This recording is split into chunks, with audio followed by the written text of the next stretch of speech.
मन की बात एक प्रोग्राम आता है। पहले मैं कंफ्यूज था कि वो मन की बात है किसकी, किसके मन की है, हमारी है या प्रधानमंत्री साहब की है। लेकिन उसके बाद पता चला कि मन की बात वो लोगों की सुनते हैं, अपनी ही नहीं करते हैं। हमारे प्रधानमंत्री साहब की भी वो मन की बात एडमिनिस्ट्रेशन ने इग्नोर कर दी, तो आम लोगों की क्या हैसियत है जनाब।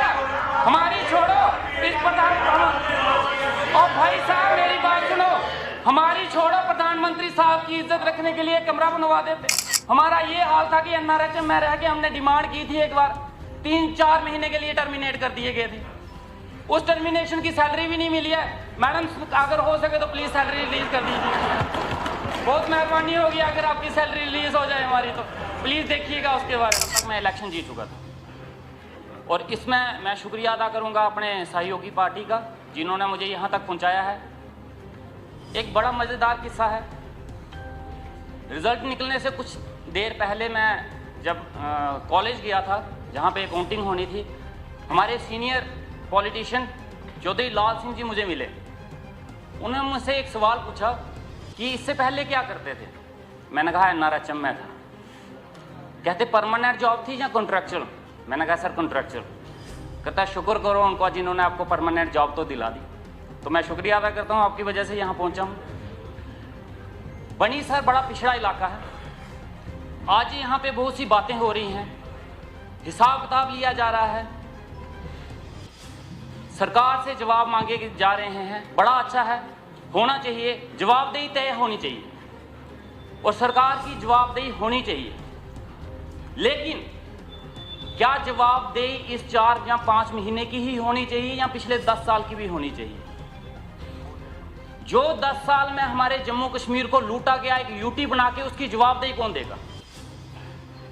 इस 10 साल में जो यूटी का कार्यकाल रहा, जो हमें सपने दिखाए गए यूटी के नाम पे कि हमें रोजगार मिलेगा, हमारी लाइफ बेहतर होगी।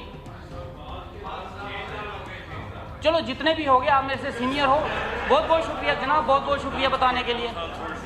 2 साल छोड़ दे, 2 साल भी उसमें इंक्लूड करके आप बता देना उसमें भी आपने क्या क्या कर दिया है। उसमें भी कोई झंडे नहीं गड़े हैं, उसमें भी वही हालत रही है। हाँ, मैं 10 साल का हिसाब मांगूंगा, उस 10 साल में मैं जो पूछूंगा बता देना उसमें आपके कितना कितना कार्यकाल रहा है। इस यूटी के दौरान हमें बोला गया कि आपको रोजगार मिलेंगे, हमारे रिसोर्सेज सेव किए जाएंगे, हमें एक नया जम्मू कश्मीर दिया जाएगा। लेकिन इस यूटी के दौरान जो हमारे यहाँ पे माइनिंग के नाम पे लूट मार की गई, उसकी जवाबदेही कौन करेगा? उसकी जवाबदेही भी तय होनी चाहिए। हमारे रिसोर्सेज लूटे गए, यहाँ से रेत और बजरी लूट के बाहर भेजी गई, यहाँ पे लूट मार हुई, उसकी जवाबदेही कौन देगा? इस यूटी के दौरान बोला गया कि बच्चों को रोजगार दिया जाएगा और जम्मू कश्मीर पहली बार बेरोजगारी में नंबर 1 आया, और उसकी जवाबदेही कौन तय करेगा?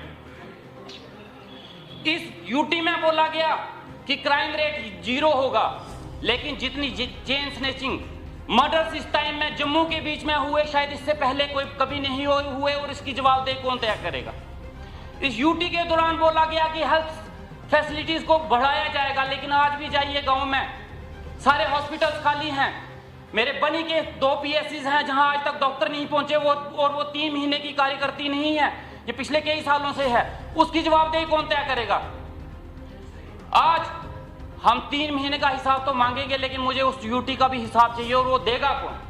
आज हम इस चीज को, मैं तो इस चीज को नजरअंदाज नहीं करूंगा कि कोई भी आदमी हमारे जम्मू कश्मीर को लूट के पाकिस्तान ले जाए, दिल्ली ले जाए या फिर यूपी ले जाए और हम चुपचाप देखते रहे।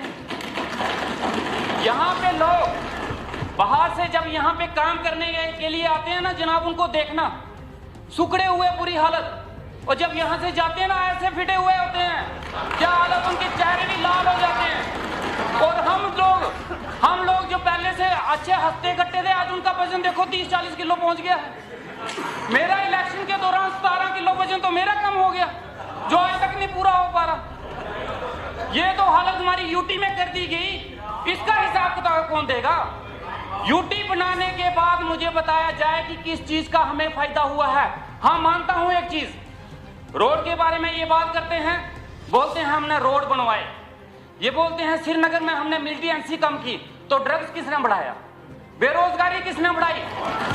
यहाँ पे जो दंगे फसाद वो भी तो फिर उसकी भी तो हिम्मत रखिए ना बोलने की कि वो भी सरकार हमारी थी उस समय।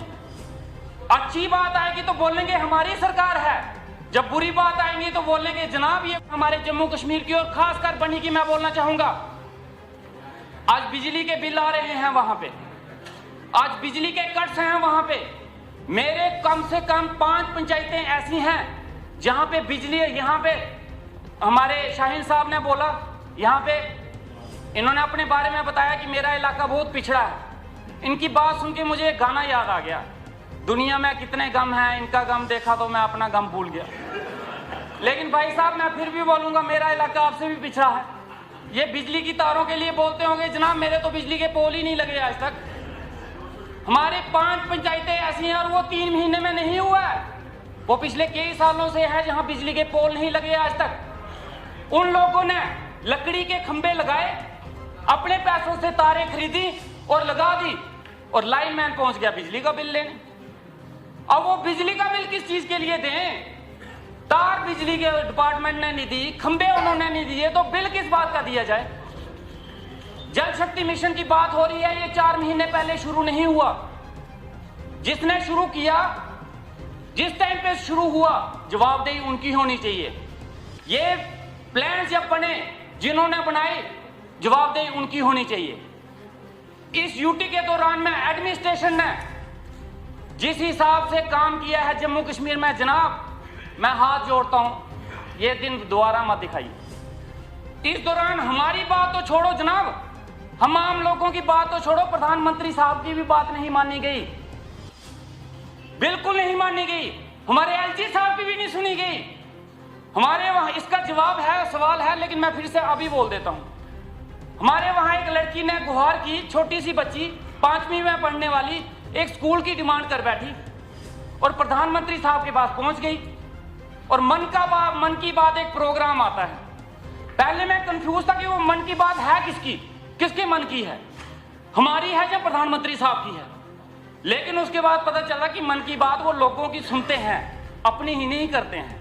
उस लड़की की मन की बात सुनी गई। उसकी मन की बात सुनने के बाद प्रधानमंत्री साहब ने रिएक्ट किया कि ये स्कूल बनेगा, और उनकी बात सुनने के बाद एडमिनिस्ट्रेशन भागी, हाँ हम स्कूल बनाएंगे। 2 साल हो गए आज तक वो स्कूल नहीं बना। हमारे प्रधानमंत्री साहब की भी वो मन की बात एडमिनिस्ट्रेशन ने इग्नोर कर दी, तो आम लोगों की क्या हैसियत है जनाब? और भाई साहब इतने सालों से आपने क्या कर लिया, वो तो बता दो ना। आप बताइए ना, आपने क्या कर दिया? उस स्कूल का एक कमरा बना देते। हमारी छोड़ो भैया, हमारी छोड़ो, इस और भाई साहब मेरी बात सुनो, हमारी छोड़ो, प्रधानमंत्री साहब की इज्जत रखने के लिए कमरा बनवा देते। वो हम बनवाएंगे ना, बनवाएंगे जनाब, देखिएगा हमारे कार्यकाल में बनेगा, जरूर बनेगा, और अब बढ़िया बनेगा। इतना ही नहीं, हमारे वहां पे एक दरिया है, वहां पे स्कूल के बच्चे बह गए। एलजी साहब ने बोला कि 2 महीने के अंदर अंदर यहां पुल बनेगा, आज तक वो पुल भी नहीं बना। एलजी साहब की बात भी नहीं सुनी गई, तो जनाब हमारी बातों की क्या औकात है, हमारा क्या सुना जाएगा? हमारा ये हाल था कि एनआरएचएम में रह के हमने डिमांड की थी, एक बार 3-4 महीने के लिए टर्मिनेट कर दिए गए थे। उस टर्मिनेशन की सैलरी भी नहीं मिली है। मैडम अगर हो सके तो प्लीज सैलरी रिलीज कर दीजिए, बहुत मेहरबानी होगी। अगर आपकी सैलरी रिलीज हो जाए हमारी, तो प्लीज देखिएगा उसके बारे में। वो हम बनवाएंगे ना, बनवाएंगे जनाब, देखिएगा हमारे कार्यकाल में बनेगा, जरूर बनेगा, और अब बढ़िया बनेगा। इतना ही नहीं, हमारे वहां पे एक दरिया है, वहां पे स्कूल के बच्चे बह गए।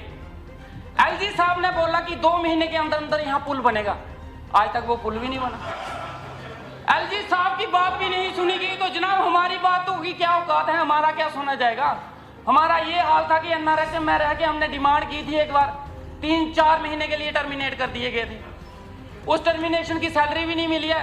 मैडम अगर हो सके तो प्लीज सैलरी रिलीज कर दीजिए, बहुत मेहरबानी होगी। अगर आपकी सैलरी रिलीज हो जाए हमारी, तो प्लीज देखिएगा उसके बारे में। ये हालत हुई है। इस दौरान में जिसने बोलने की कोशिश की गई, उसकी डिमांड तो पूरी नहीं हुई है, लेकिन उसके ऊपर लाठीचार्ज जरूर हुआ है। अच्छा खासा लाठीचार्ज हुआ है, उसको बोलने का कोई हक नहीं था, कोई बोल नहीं सकता था। इस यूटी से हम ही परेशान नहीं है, परेशान ये भी हैं, लेकिन मजबूरी है, नहीं बोल सकते। समझ गए ना, मजबूरियां होती हैं, कुछ की नहीं बोल सकता इंसान, वो इनकी मजबूरियां मैं समझता हूँ। यूं ही कोई बेवफा नहीं होता, कुछ तो मजबूरियां इनकी भी रही हैं। तो चलो कोई बात नहीं, लेकिन मैं चाहता हूं कि स्टेट बने। और बड़े से मुद्दे हैं, जैसे एनआरएचएम का मुद्दा था। मैं एनआरएचएम से आया हूं, मैं चाहूंगा कि एनआरएचएम के ऊपर कोई पॉलिसी बनाई जाए। काफी देर से लोग जो हैं एनआरएचएम में लगे हुए हैं, लेकिन आज तक उनकी कोई जॉब पॉलिसी नहीं बनी है। आज भी वो लोग जॉब पॉलिसी के लिए तरस रहे हैं, और कुछ नहीं हो तो मैं चाहता हूं कि उनकी सैलरी बढ़ाई जाए। उसके बाद अभी एक बरसात हुई है जनाब, एक बरसात हुई है, हम पानी के लिए तरस रहे थे कि बरसात हो गई। अब मैं डरता हूं कि अगली बरसात ना हो जाएगी। एक बरसात में हमारे रोड्स के और जो पिछले रोड्स के काम चले हैं उनकी पोल खुल के आ गई है बाहर। एक भी रोड एक भी डंगा अपनी जगह पे नहीं है, सब बह गए हैं। अब मुझे फोन पे फोन आते हैं कि जनाब रोड खुलवाओ। अब मैं रोड खुलवाऊं कैसे? अब मुश्किल ये आ गई है कि अब रोड खुलवाने हैं, ये जो रोड के इतने बड़े शोशे जल रहे थे ना, वो रोड ना अपनी जगह। दूसरी बरसात में मुझे लगता है वो रोड का नामो निशान भी गुम हो जाए, वो सैटेलाइट से ढूंढना पड़ेगा यहाँ कोई रोड था भी या नहीं था। इसके